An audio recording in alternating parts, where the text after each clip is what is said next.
शासन की एकात्मक पद्धति का लाभ है? ऑप्शन ए अधिक अनुकूलनशीलता, ऑप्शन बी दृढ़ राज्य, ऑप्शन सी जनता द्वारा अधिक सहभागिता, ऑप्शन डी सत्तावाद की कम संभावनाएं। गाइस इसका आंसर बताओ फटाफट, देखते हैं कौन बताता है। मैं देखता हूँ, इसका आंसर है बी। Correct answer. व्याख्या। शासन की एकात्मक पद्धति में केंद्र सर्वोपरि होता है जो कि राज्य राष्ट्र को सुदृढ़ता प्रदान करता है। Next question. भारत पूर्ण संप्रभु लोकतांत्रिक गणतंत्र कब बना? ऑप्शन ए 26 जनवरी 1949, ऑप्शन बी 26 नवंबर 1951, ऑप्शन सी 26 नवंबर 1930, ऑप्शन डी 26 नवंबर 1949। 5 सेकेंड है आपके पास, आंसर दीजिए। 1 2 3 4 5। तो इसका करेक्ट आंसर होगा 26 जनवरी 1949। Correct answer. व्याख्या। 26 नवंबर 1949 को भारत पूर्ण संप्रभु लोकतांत्रिक गणराज्य बना क्योंकि संविधान सभा द्वारा संविधान की उद्देशिका अथवा प्रस्तावना को 26 नवंबर 1949 को अंगीकृत, अधिनियमित एवं आत्मापित किया गया तथा संविधान के कुछ अनुच्छेदों को तत्काल लागू कर दिया, जबकि शेष संविधान को 26 जनवरी 1950 को लागू किया गया। नेक्स्ट क्वेश्चन देखते हैं। 1956 में राज्यों का पुनर्गठन करने से ऑप्शन ए 17 राज्य और 6 संघ राज्य क्षेत्र बने, ऑप्शन बी 17 राज्य और 9 संघ राज्य क्षेत्र बने, ऑप्शन सी 14 राज्य और 6 संघ राज्य क्षेत्र बने, ऑप्शन डी 15 राज्य और 9 संघ राज्य क्षेत्र बने। इसका आंसर देखते हैं क्या होता है। Correct answer. व्याख्या। 1956 में राज्यों का पुनर्गठन करने से 14 राज्य क्रमशः आंध्र प्रदेश, असम, बिहार, मुंबई, केरल, मध्य प्रदेश, मद्रास, मैसूर, उड़ीसा, पंजाब, राजस्थान, उत्तर प्रदेश, पश्चिम बंगाल और जम्मू कश्मीर तथा 6 संघ क्रमशः दिल्ली, हिमाचल प्रदेश, मणिपुर, त्रिपुरा, अंडमान और निकोबार द्वीप समूह तथा लक्षद्वीप बने। दोहरी नागरिकता निम्न में से किसकी विशेषता है? ऑप्शन ए एकात्मक सरकार, ऑप्शन बी संघीय सरकार, ऑप्शन सी संसदीय सरकार, ऑप्शन डी राष्ट्रपति शासित सरकार। आंसर बताएं। Correct answer. व्याख्या। संघीय सरकार में दोहरी नागरिकता संघ एवं राज्य की हो सकती है। अमेरिका की संघीय सरकार में दोहरी नागरिकता की व्यवस्था है। स्थानीय सरकारें आधार हैं। ऑप्शन ए अभिजात तंत्र का, ऑप्शन बी धर्मनिरपेक्षवाद का, ऑप्शन सी लोकतंत्र का, ऑप्शन डी आरक्षण का। कमेंट बॉक्स में आंसर दे फटाफट। Correct answer. व्याख्या। स्थानीय सरकारों का आधार लोकतंत्र होता है क्योंकि लोकतंत्र को जीवंत बनाने के लिए लोगों की सहभागिता आवश्यक होती है।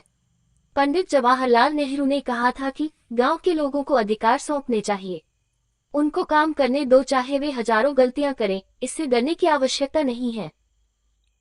अगला क्वेश्चन देखिए। उच्चतम न्यायालय द्वारा कितने प्रकार की रिटें जारी की जा सकती हैं? Option A 2, option B 3, option C 5, option D 6। Comment box में आंसर दे फटाफट। देखिए कितने लोगों को पता है इसका आंसर। इसका आंसर मैं आपके लिए छोड़ता हूँ। अगले क्वेश्चन पर चलते हैं। Next question 7। चलो इसका आंसर देख लेते हैं एक बार। Correct answer. व्याख्या। मूल अधिकारों के उल्लंघन की स्थिति में उच्चतम न्यायालय एवं उच्च न्यायालयों को 5 प्रकार की रिटें जारी करने की शक्ति है। वे हैं 1 बंदी प्रत्यक्षीकरण, 2 परमादेश, 3 प्रतिषेध, 4 अधिकार प्रच्छा, 5 उत्प्रेषण। Next question. अभियुक्त को नमूना हस्ताक्षर करने के लिए बाध्य करना क्या माना जाता है? ऑप्शन ए नैसर्गिक न्याय के सिद्धांत का उल्लंघन, ऑप्शन बी वैयक्तिक स्वतंत्र के अधिकार का उल्लंघन, ऑप्शन सी विधि के नियम का उल्लंघन, ऑप्शन डी विधि के समान संरक्षण के अधिकार का उल्लंघन। कमेंट बॉक्स में आंसर बताइए किस किस को आता है, ज़रा देखिए।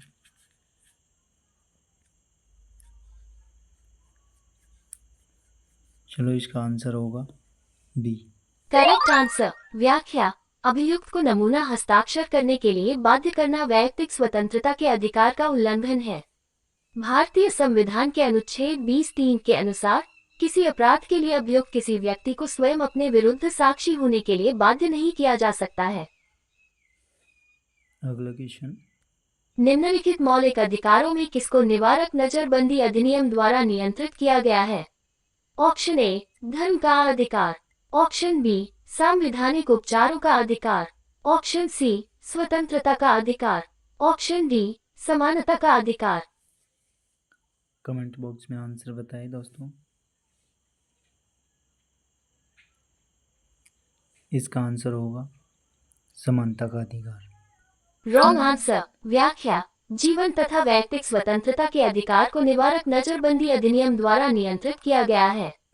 अनुच्छेद 22 के अधीन संसद को निवारक निरोध का उपबंध करने वाला ऐसा कानून बनाने का अधिकार है जिसके अंतर्गत कुछ विशेष परिस्थितियों में किसी व्यक्ति को 3 महीने तक, कुछ विशेष दशाओं में 3 माह से अधिक नजरबंद किया जा सकता है। एक आंसर गलत हो गया है। आगे 2 बचे हैं, देखते हैं 2 कितने सही, 2 में से कितने सही होते हैं। भारत के संविधान में शामिल राजनीति के निदेशक सिद्धांतों की अवधारणा किसके संविधान से ली गई थी? Option A, Australia. Option B, USA। Option C, Canada. Option D, Ireland. नीति निर्देशक सिद्धांतों की अवधारणा आयरलैंड से अपनाई गई थी। Correct answer. व्याख्या। भारत के संविधान में शामिल अनु 36-51 तक राजनीति के निदेशक सिद्धांतों की अवधारणा आयरलैंड के संविधान से ली गई है। ऑस्ट्रेलिया के संविधान से समवर्ती सूची USA के संविधान से मूल अधिकार तथा कनाडा के संविधान से संघीय व्यवस्था की अवधारणा ली गई है। भारत के राष्ट्रपति को स्वेच्छा निर्णय अधिकार विवेकाधिकार के अंतर्गत क्या प्राप्त है? ऑप्शन ए, वित्तीय आपातकाल घोषित करना। ऑप्शन बी, किसी राज्य में राष्ट्रपति शासन लागू करना। ऑप्शन सी, प्रधानमंत्री की नियुक्ति। ऑप्शन डी, मुख्य चुनाव आयुक्त की नियुक्ति। इसका आंसर बताएं कमेंट बॉक्स में।